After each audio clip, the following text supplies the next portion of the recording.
The glove was laid there on purpose. Susannah Devereux, Duchess of Stratton, knew it the moment her Doncella placed it in her hands. A fine kid leather glove, cream-colored and perfumed with something that was not her perfume, tucked beneath the bedclothes, where only a woman undressing for sleep would find it. The evening light was failing over Stratton Hall, the autumn trees visible through the tall windows as dark shapes against a darkening sky. And Susannah stood in the center of her own bedroom, holding another woman's possession and understanding, with perfect cold clarity, that it had been placed exactly there so that she would understand exactly that. She heard his boots in the corridor, Crispin returning from his ride, unhurried as always, the measured footfall she had learned in 2 years of marriage. She did not move. She stood with the glove in her hand and waited. And when the door opened and he entered still in his riding coat with the dust of the road on his shoulders, his eyes went immediately to what she held. And for one suspended moment, neither of them spoke, neither of them moved, and neither of them reached toward the other. The distance between them was no more than 10 feet. It felt much larger than that. "Where did you find it?" Crispin said at last. "In the bed," Susannah replied. "Beneath the coverlet. Agnes found it when she turned down the sheets." He looked at the glove. He looked at her. Something moved across his face that she could not name. Not guilt, precisely, but something that was not the clean outrage she had wanted to see. He said nothing more, and after another moment he crossed to his dressing-room door and went through it without touching her, without offering an explanation, without asking another question. The door did not slam. It closed quietly, which was almost worse. Susannah stood alone in the bedroom and looked down at the glove in her hands. It was a beautiful thing. Well made, expensive, the leather as soft as a second skin. The perfume was gardenia, heavy and deliberate. Whoever had worn this glove had wanted to be remembered by it. Susannah folded it carefully, slipped it into the pocket of her evening dress, and went down to dinner. She sat across the table from her husband through 4 courses and a dessert she did not taste. Crispin spoke to the guests on either side of him with his customary courtesy. He was always courteous. That was not the difficulty. And twice across the length of the table, his gaze found hers and held it. And both times she looked away first. Not from weakness. From the calculation of a woman who has learned to preserve her composure in rooms where composure is the only weapon she has been left. The guests were the usual autumn gathering. A baronet from the neighboring county, his wife, 2 of Crispin's friends from his university years, and the Reverend Marchmont, who had christened Jasper 14 months ago, and who now sat at the far end of the table making comfortable conversation with anyone who would have it. Susannah listened to them all and thought about the glove in her pocket. She was not a fool. She had never been permitted to be a fool. Not as a clergyman's daughter brought into a ducal household, not as a woman who had felt the quality of every assessing gaze in every drawing room she had entered on her husband's arm for 2 years. She had known from the first month of their marriage that there were people waiting for her to fail. She had known that the distance between her and the life she now occupied was one that others would always notice, even when she had ceased to notice it herself. What she had not known, what she had told herself, in the private hours before sleep, she did not need to know, was whether Crispin had ever given anyone reason to plant such a thing in her bed. She found him in the library after the guests had retired. He was standing at the window with a glass of brandy he had not drunk, looking out at the dark grounds. "I want to know who she is," Susannah said.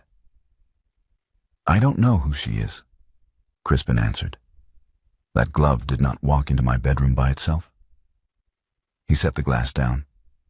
"No," he said, "it did not." He set the glass down. "Susannah, I have not—" "There is no one. I cannot explain the glove because I do not know how it came to be there."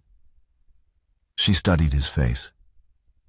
He met her gaze without flinching, without the small deflections she had learned to read in other men.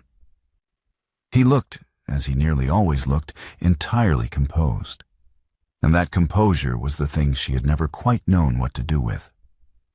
Whether it was the stillness of a man with nothing to hide, or the stillness of a man who had learned very well how to hide. "Then someone put it there who wanted me to find it," she said.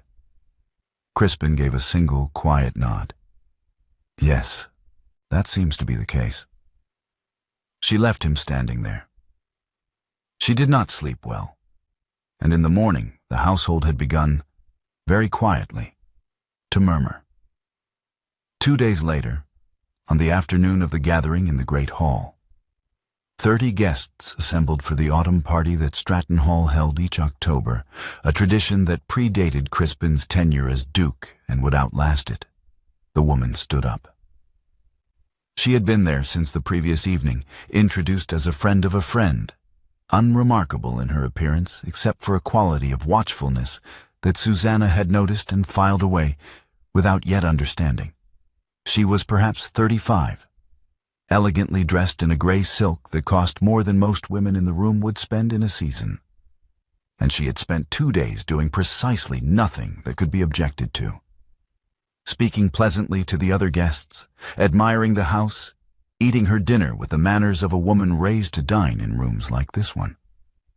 She stood up now in the middle of the afternoon gathering, with 30 people present and the fire burning low in the great hearth. And she spoke without raising her voice. "I must ask your pardon," she said, "for what I am about to say. But I have been silent long enough, and silence has not served any of us well." The room went quiet, not the polite quiet of an audience attending a speaker, but the particular silence of people who sense that something is about to happen that they will not be able to unknow. "My name," the woman said, "is Aurelia Sefton, and I am not anyone's secret. I am the first and lawful wife of Crispin Devereux, Duke of Stratton. I have the marriage register to prove it, and I intend to be recognized." Susannah did not move. She was standing near the window with a glass of wine she had not drunk, and she felt the 30 heads in the room turn toward her, and she stood still and looked at the woman across the hall and thought, "She has rehearsed this." The delivery was too smooth, the pacing too exact. This was not a woman speaking from distress. This was a woman performing a scene she had prepared with care. Crispin had gone very still beside her. Susannah did not look at him. "Where?" Susannah said. Her voice came out flat and clear, and she was grateful for that. "Where and on what date?" The woman looked at her. And here was the first flicker of something, not quite surprise, but a recalibration, because she had not expected Susannah to speak first. "The 14th of April, 1812, she said, "at the Church of St. Bartholomew in the village of Nethercote." She answered without hesitation.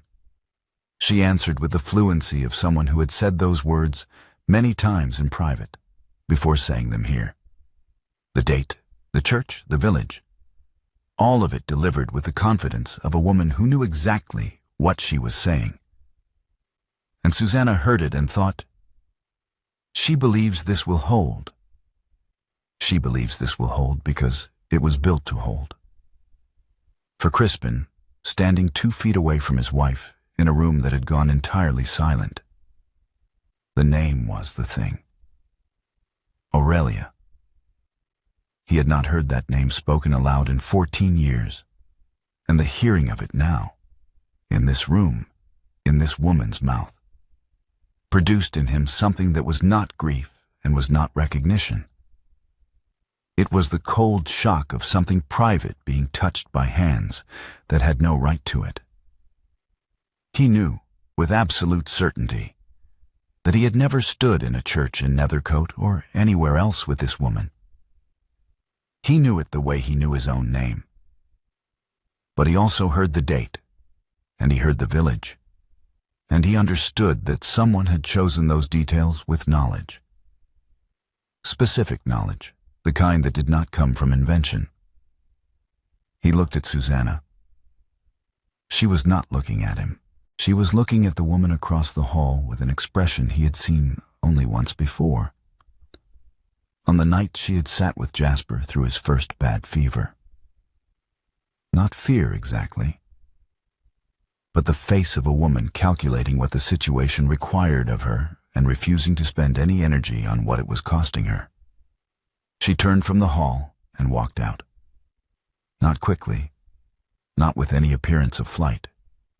She walked out with her back straight and her hands quiet at her sides, and the room watched her go, and Crispin followed.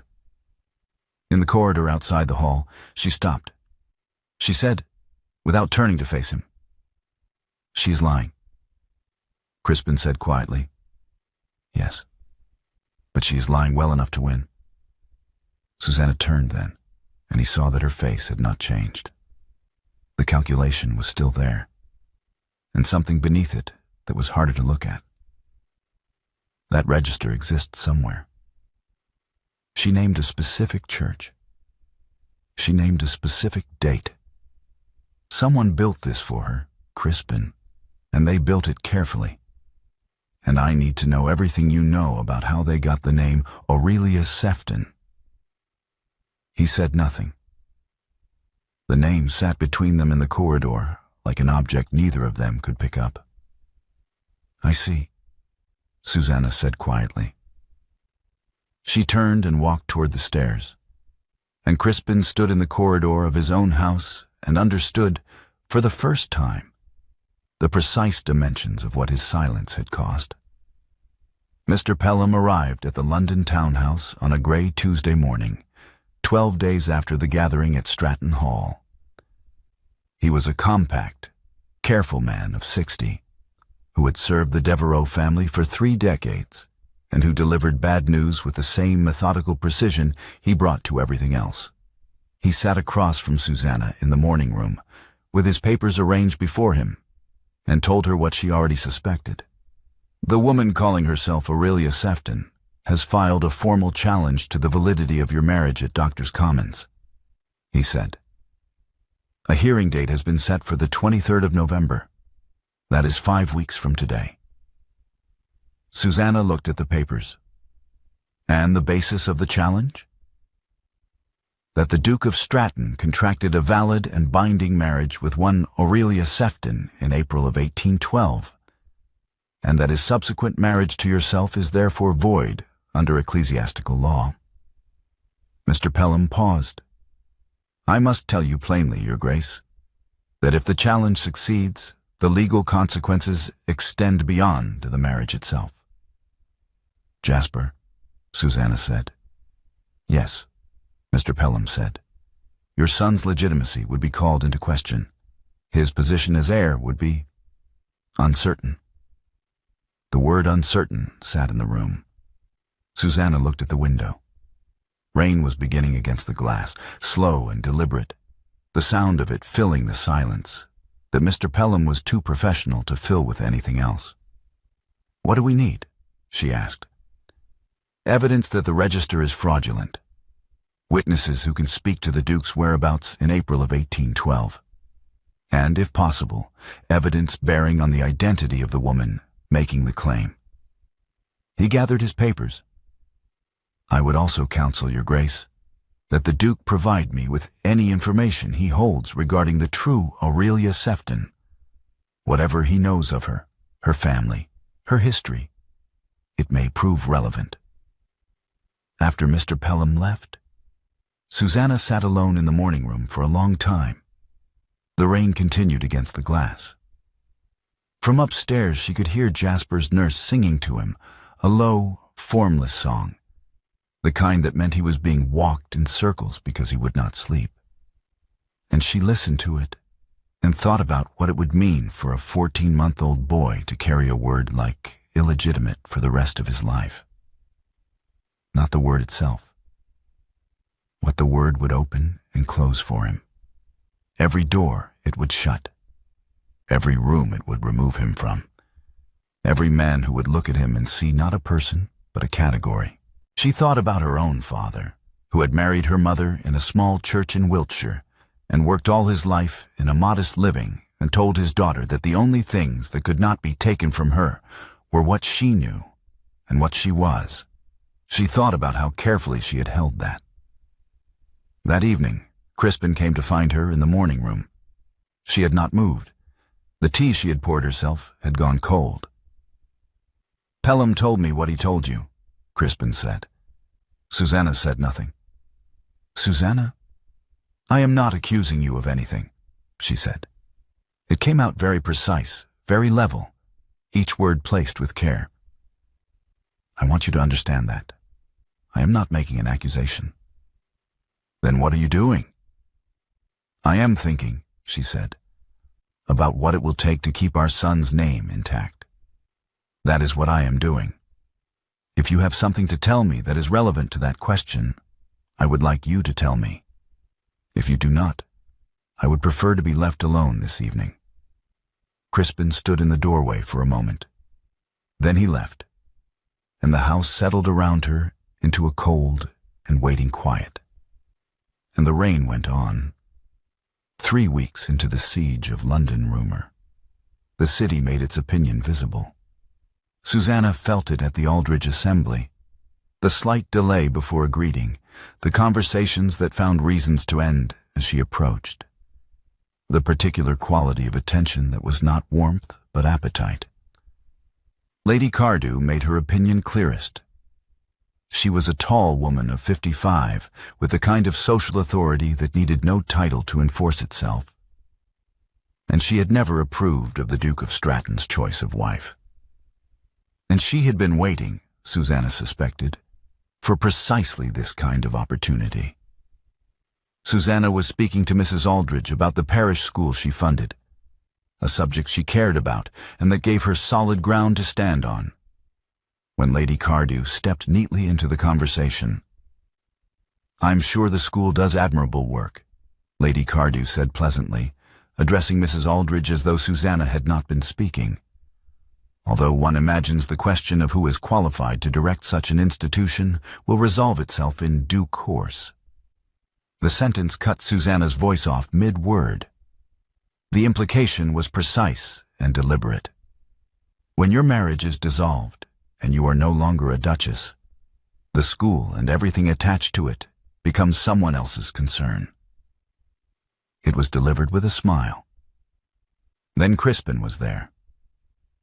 He had crossed the room at a pace that was not quite a stride, controlled, purposeful, and he placed his hand flat against the small of Susannah's back. And the warmth of it went through the fabric of her dress like a brand. He said, addressing the room in general with perfect pleasantness, "My wife and I were just leaving. Mrs. Aldridge, thank you for a delightful evening." And he guided Susannah out, his hand steady at her back, in full view of every person present, claiming her with the simple, unambiguous language of a man who has no intention of being misread. In the carriage, neither of them spoke for 2 streets. Then Susannah said, "You did not have to do that." "I know," Crispin said. "It will not stop her from testifying." He agreed quietly. "No, it will not." She looked at him in the dim interior of the carriage. "Tell me about Aurelia Sefton," she said. He went very still. It was the particular stillness she had come to understand as the thing that happened in him, and before he decided whether to speak or retreat. And she watched it happen and waited. "She was someone I knew when I was 25, he said, "before I had the title. It was not a formal engagement. It was an understanding, I thought, of the kind that does not require naming. She sailed for the West Indies with her family in the spring of 1812 and died of fever within the year." He paused. "I never told you about her because I considered it a private grief that required no examination. I did not think it had any bearing on our life. You did not think, Susannah said, that a woman you had loved, who died before you could formalize anything between you, might be exactly the kind of history that someone could use against you. No, he said. I did not think that. Her name, Susannah said. Her full name, and the name of her family. Aurelia Sefton. Her father was a merchant, based in Bristol. She had a companion who traveled with her. I do not remember the woman's name. The carriage arrived at the townhouse. Back inside, Susannah asked him directly, "Is there anything else you have not told me that I need to know?" He looked at her. "No," he said. "There is nothing else." She studied his face, the thing she had been doing for 2 years and had never quite resolved. And he met her gaze with the same steady, undeflecting attention he had given her in the library the night of the glove. And she thought, he is telling the truth. He is telling the truth, and it is incomplete. And the incompleteness may still destroy us.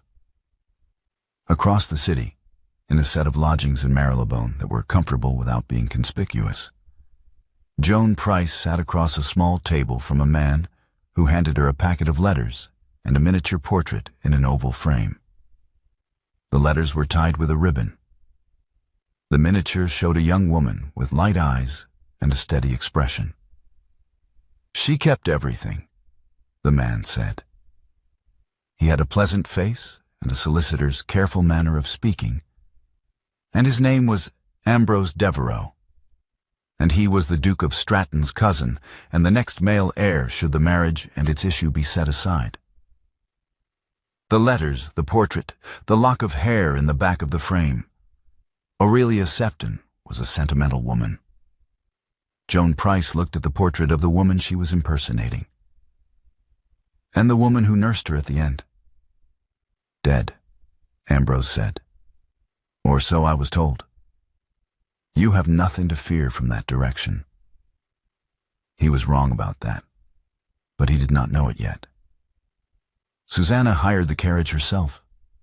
She did not tell Crispin where she was going. Not from concealment, but because she had not yet decided what she would find. And she did not want to carry his hope or his dread alongside her own on the road to Nethercote. She left at first light on a Thursday morning with the rain already coming down, steady and cold, the kind of autumn rain that has decided to stay. The village of Nethercote was 4 hours by road, and the church of St. Bartholomew stood at its center as such churches always do. Ancient, small, with a churchyard that held a century of local names. The sexton was a weathered man of 70, who regarded Susannah with the careful attention of someone who has learned that women arriving alone in hired carriages in the rain usually have a reason worth knowing. The parish register, Susannah said. I need to look at the entries for April of 1812. The sexton found it for her. It was a bound volume, dark with age, and she carried it to a table near the window where the gray light was sufficient, and she opened it with the deliberateness of someone who has prepared herself to find something damaging. The entry was there. April 14th, 1812. Crispin Edward Devereux, bachelor, to Aurelia Mary Sefton, spinster. Witnessed, signed, complete. Susannah looked at it for a long time. She looked at the ink, dark and even, without the fading she would have expected from 14 years of age. She looked at the binding, at the way the pages fell on either side of this entry. And she noticed that the pages here did not lie quite flat in the way that pages which have been bound together for decades will lie flat. As if this page had been disturbed more recently than the pages around it. She turned back to the entries for February and March of that year. She read them carefully. Then she turned forward to May and June. She read those too. Then she sat back and thought about what she knew. In April of 1812, Crispin Devereux had been in Edinburgh. She knew this because he had told her about it himself, on the evening of their first winter together, when she had asked him about the portrait of a Scottish landscape that hung in the library. He had described Edinburgh in April with the specificity of someone recalling a particular place at a particular time. The light on the castle, the cold that had surprised him, the friend he had stayed with for 3 weeks while the friend recovered from an illness. She had not thought about it since. She thought about it now. He had been in Edinburgh. The register said he was in Nethercote. One of those things was false, and she knew which one. She copied the register entry out carefully onto a sheet of paper she had brought for the purpose, noted the page number and the volume, and returned the register to the sexton. She thanked him. She walked back through the rain to the hired carriage. On the 4-hour road back to London, she turned the copied page over in her hands and thought not about whether her husband had lied to her, but about who had constructed this particular lie and why, and what they had used to build it, and what it would take to pull it apart. The clock on the study mantel showed midnight when Susannah laid the copied register page on the desk in front of Crispin. He was still dressed, working by candlelight, and he looked up when she entered and then looked at the paper. "The entry is there," she said. April 14th, 1812, St. Bartholomew's, Nethercote. Your name and her name. Witnessed and signed. Crispin looked at the paper. "I was in Edinburgh in April of 1812, he said. "I know," Susannah said. "You told me about it 2 winters ago. You stayed with Charles Fenwick while he recovered from a pleurisy. You described the castle. You said the cold surprised you because you had expected Scotland to be cold, and it was a different kind of cold from what you had imagined." She paused. "You were not in Nethercote. You were not in that church. The register is false." Something moved in Crispin's face, a loosening, as if a door had been held shut by force, and the force had suddenly been released. He reached for the paper, and Susannah's hand was still on it, and the trembling in her fingers was visible, and he covered her hand with his own and held it steady. Neither of them moved for a moment.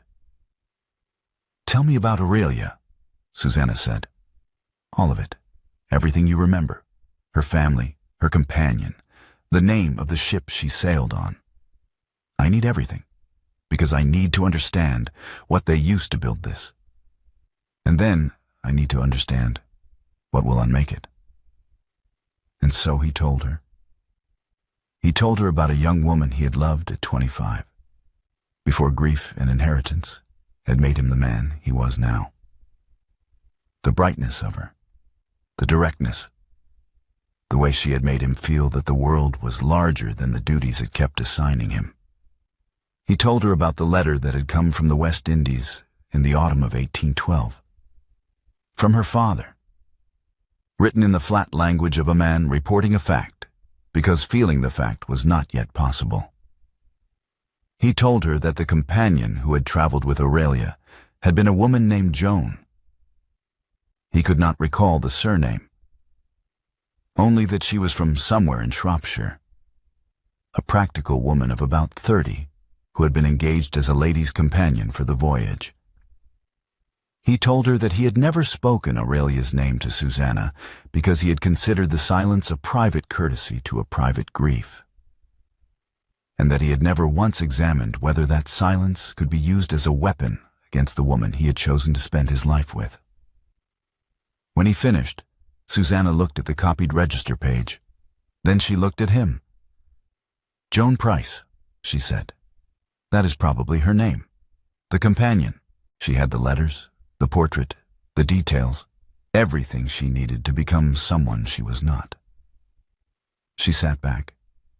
"And someone is paying her. Someone who benefits if this marriage is set aside." "Ambrose," Crispin said. The word came out very quiet and very certain. "He is your heir if Jasper's legitimacy fails."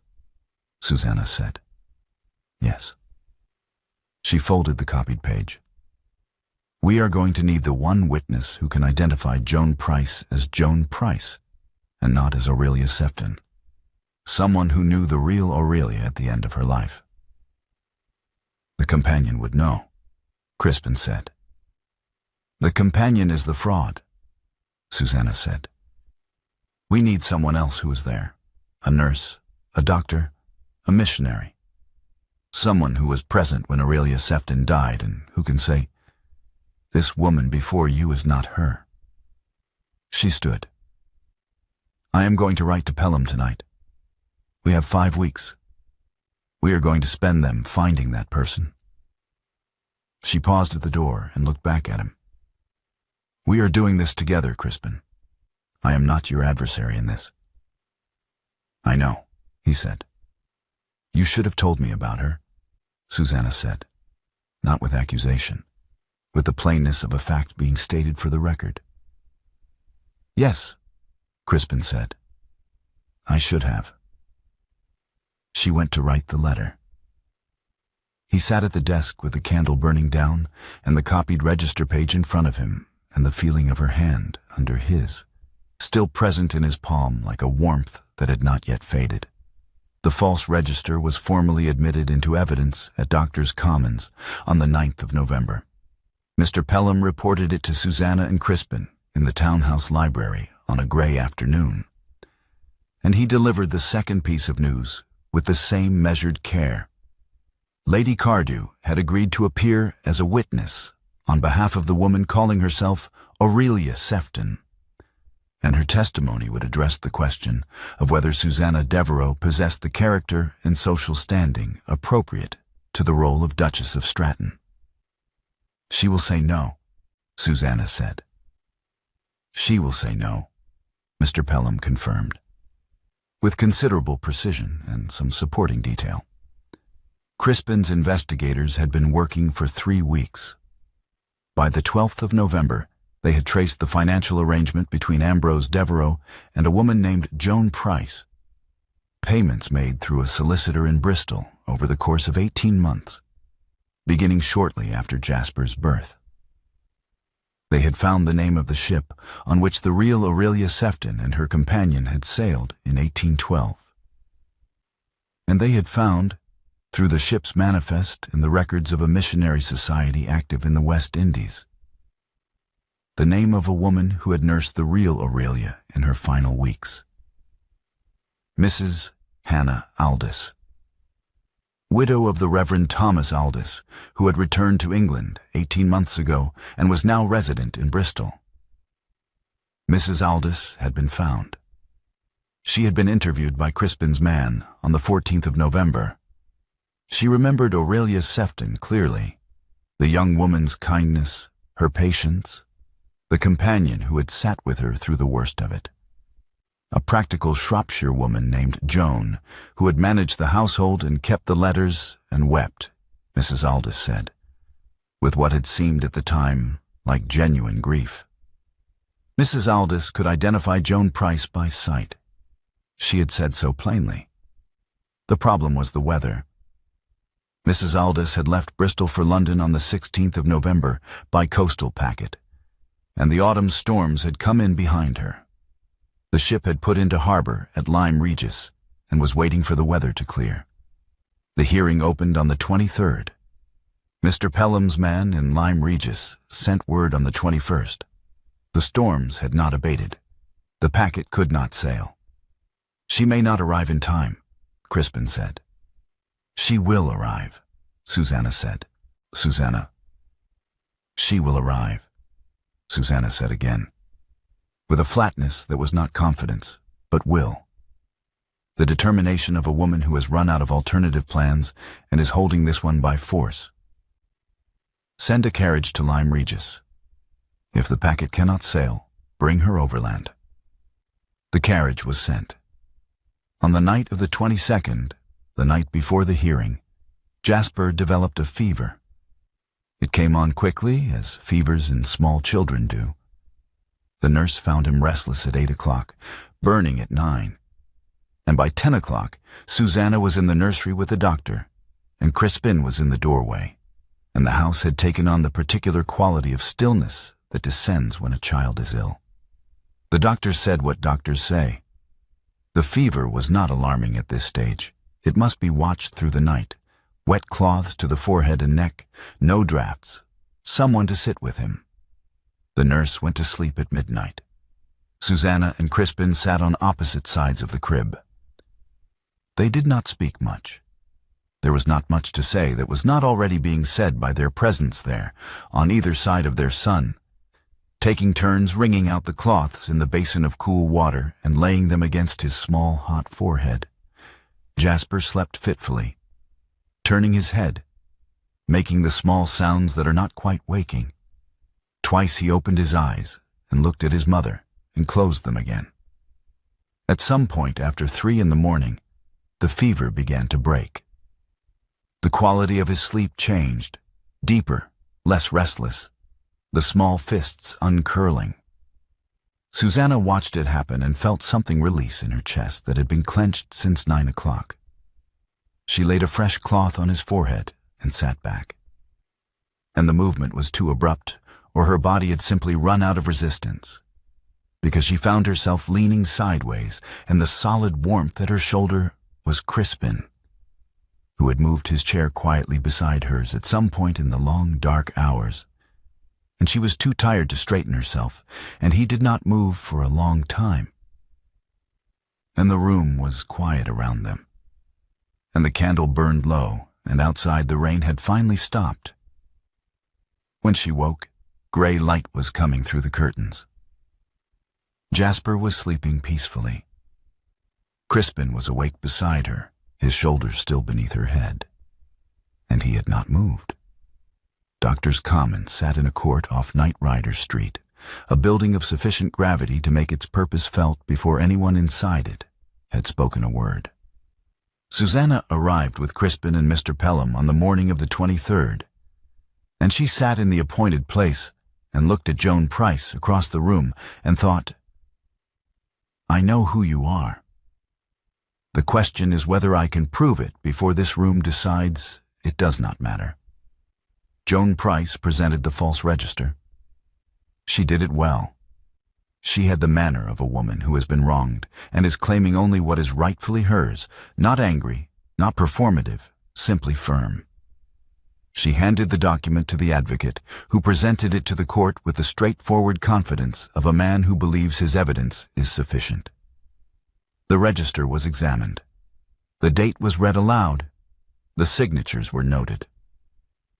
Then Joan Price spoke. She described, in careful and precise detail, a young woman's memory of a courtship, the letters received, the understanding reached, the ceremony performed in a small church in April. She described Crispin with the specificity of someone who had read his letters many times. His habit of silence, his reserve, the way he expressed feeling through action rather than declaration. She described these things accurately because they were true of the man. And the court listened, and Susannah watched the room and saw it tipping. Lady Cardew took the stand with the ease of a woman who has been waited on all her life and sees no reason why this occasion should be different. She addressed the court in the manner of someone delivering a considered opinion on a question of public importance. "I have known the Duke of Stratton for many years," Lady Cardew said. "His family, his history, his standing, all of these are beyond question. The difficulty is the marriage itself. A man of his position requires, and this is not a matter of snobbery but of practical reality, a wife whose own standing is sufficient to the role. The woman he married," she did not look at Susannah, "is the daughter of a country clergyman with no family connections, no social preparation, and no natural understanding of what the position demands. It is not a question of character. It is a question of fitness. And the court must ask itself whether the interests of the dukedom and of the child in question are best served by a marriage that was imprudent from the first." The room was very quiet. Susannah looked at her hands in her lap. She heard the murmur that ran through the gallery, not hostile, which was almost worse, but the murmur of people who are considering the argument and finding it plausible. Then Crispin stood up. He did not ask permission. He stood, and the court's attention shifted to him, and he began to speak in the quiet, level voice of a man who has decided that what he is about to do is necessary, and has therefore stopped being afraid of it. "I will address the question of Aurelia Sefton," he said, "because it is the center of this matter, and I am the only person in this room who can speak to it with authority." He paused. "When I was 25 years old, before I held the title, I formed an attachment to a young woman of that name. It was not formalized. There was no engagement, no ceremony, no legal bond of any kind. She sailed for the West Indies with her family in the spring of 1812, and she died of fever within the year. Her father wrote to inform me. I read the letter, and I grieved, and I did not speak of it again to anyone, because I considered a private grief to be a private matter." He looked at the court directly. "The register presented here today states that a marriage was performed at St. Bartholomew's in Nethercote on the 14th of April, 1812. I was in Edinburgh on that date. I was a guest of Mr. Charles Fenwick of Charlotte Square, who was recovering from a pleurisy of the lungs and with whom I remained for 3 weeks. Mr. Fenwick is prepared to swear to this fact. His physician at the time, Dr. Robert Laidlaw, whose practice records exist and have been examined by my solicitor, recorded my presence at the Fenwick household on the 12th, 15th, and 18th of April of that year." He paused. "I was not in Nethercote. I was not in that church. I have never stood before a clergyman with the woman who is seated across this room and made any vow of any kind." He looked at the woman calling herself Aurelia Sefton, and she looked back at him, and her composure held but something behind it, shifted. "I will give you my grief," Crispin said, "if that is the price of my wife's name. I will tell this court everything I remember about Aurelia Sefton. The letters she wrote, the color of her hair, the name of the ship she sailed on, the date her father informed me of her death. I will lay all of it before you, because the woman I loved deserves to have her memory protected from this use, and my wife deserves to have her marriage protected from this fraud." He sat down. The room was entirely silent. Susannah rose. She did not look at Crispin. She looked at Mr. Pelham, who gave a single nod, and she turned to the door at the side of the chamber where a clerk was waiting, and she said clearly, "I call Mrs. Hannah Aldis." Mrs. Aldis came in from the side door. She was a small woman of 60, with the sunburned complexion of someone who had spent years in a warmer climate and the direct gaze of someone who has nursed the dying and is not easily rattled. She walked to the place appointed, and she looked at the woman calling herself Aurelia Sefton. And she looked for a long time, and the room watched her look. "Mrs. Aldis," Susannah said, "do you recognize the woman seated before this court who has identified herself as Aurelia Sefton?" "I do," Mrs. Aldis said. "I recognize her clearly. That is Joan Price. She was Miss Aurelia Sefton's personal attendant. She came with Miss Sefton from England, and she nursed her through her illness. And she was present in the room when Miss Sefton died, on the 3rd of October, 1812, at the house of Mr. George Alderman in Bridgetown, Barbados, where my late husband was serving as a missionary." She paused. Miss Aurelia Sefton was 23 years old when she died. Joan Price sat with her through the last 2 days and nights. I was also present. I know Joan Price's face as well as I know my own. The advocate for Joan Price rose and asked his questions, and Mrs. Aldous answered them with the patience of a woman who has nothing to conceal and no reason to hurry. She described the house, the illness, the date, the burial. She described Joan Price's appearance in 1812 and the ways in which it matched the appearance of the woman in the room today. She described the letters and the miniature portrait that Joan Price had kept after Aurelia's death. And she said plainly that she had wondered at the time what a lady's companion intended to do with a dead young woman's correspondence. Joan Price's advocate had no counter-witness. He had no witness who could place Joan Price anywhere other than where Mrs. Aldous had placed her. He had the false register, and the register was now impossible against the weight of Crispin's documented whereabouts and Mrs. Aldous's testimony combined. Susannah looked up at the gallery. Ambrose Devereux was seated in the third row, and she found his face and held it, and said his name aloud to the court and named him as the man who had financed the fraud. And the court's attention turned to the gallery, and Ambrose Devereux rose from his seat and walked out without a word, which was itself a kind of answer. The court dismissed the challenge before 3 o'clock. The marriage stood. Jasper's name was secured. Outside Doctors' Commons, the afternoon was gray and cold, the kind of November light that makes London look like a charcoal drawing of itself.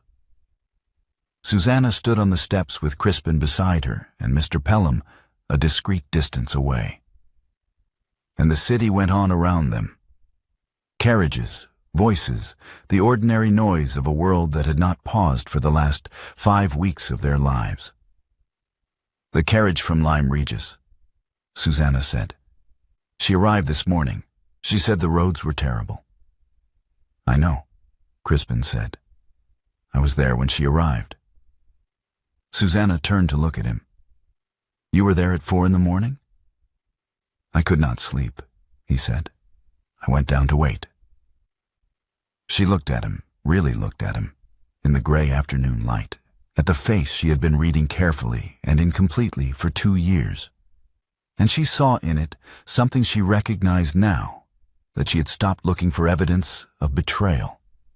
She saw the man who had stood up in a courtroom and given his private grief to a public room, plainly and without performance, because it was what was needed.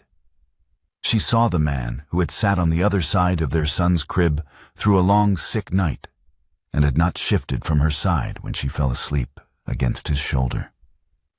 "I want you to know," Crispin said, "that I did not doubt you. Not once. Not from the first night when you stood in our bedroom holding that glove and said nothing and pocketed it and came down to dinner. I did not doubt you then, and I have not doubted you since." Susannah looked at him for another moment. Then she stepped forward and kissed him. Not a formal kiss, not the careful, courteous exchanges of a marriage that had been cordial and distant, but a real kiss. Her hands on either side of his face, and he was very still for a moment, as if he needed to be certain of what was happening. And then he was not still at all.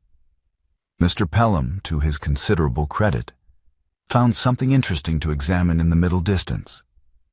That evening, the fire in the townhouse drawing room burned low. The door at the end of the corridor closed quietly, and the candle on the mantel burned down to nothing, and the house held its peace like a gift. In the morning, the light came through the curtains in long, pale strips across the floorboards. On the table by the window, a single tray held 2 cups of tea still steaming. Down the corridor, the door to the nursery stood open, and from inside came the sound of Jasper awake and in good humor, talking to himself in the particular language of a 14-month-old who has a great deal to say and no clear interest in whether anyone understands it. Susannah sat at her writing desk. The letters she had begun 3 days ago, to the children of the school she funded in Lambeth, a quarterly letter she had been writing for 2 years, lay in front of her. She read back what she had written. She picked up her pen, finished the last paragraph, and signed her name at the bottom without pausing, without the half-second of hesitation that had preceded every signature for 2 years. The small, unconscious flinch of a woman who was not quite sure she had the right to the name she was about to write. She did not flinch now. She wrote it clearly, the ink dark and certain on the page. Susannah, Duchess of Stratton. She folded the letter, sealed it, and set it on the corner of the desk for the post. From the nursery, Jasper's voice rose briefly and then subsided into contentment, and the morning went on.